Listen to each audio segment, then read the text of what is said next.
இன்றைக்கி morning breakfast bread sandwich பண்ண போகிறேன். இது வந்து ஐயங்கார் ஸ்டைல், ஐயங்கார் பேக்கரி ஸ்டைலில் பண்ண போகிறேன். முதல்ல அதுக்கு எண்ணெயை காய வச்சுட்டாச்சு. ஃபஸ்ட்டு வெங்காயம்லாம் போடணும்.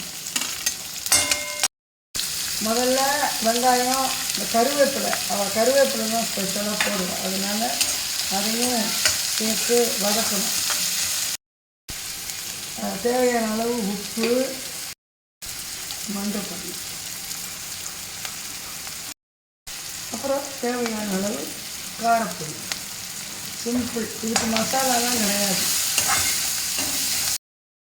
அதுக்கப்புறமா கேப்சிகம்,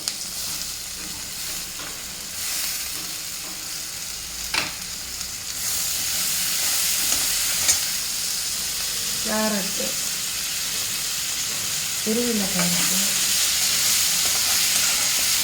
இது எல்லாமே சேர்ந்து வரத்துக்கு தக்காளி, நறுக்கின தக்காளி. Colourful Iyengar bakery sandwich. இந்த மாதிரி எல்லாத்தையும் போட்டு கிரேவி பண்ணி எடுத்து வச்சுட்டாச்சு. ப்ரெட்டை வந்து இதில் டோஸ்ட் பண்ணி டோஸ்டரில் இது பண்ணியாச்சு. இப்போது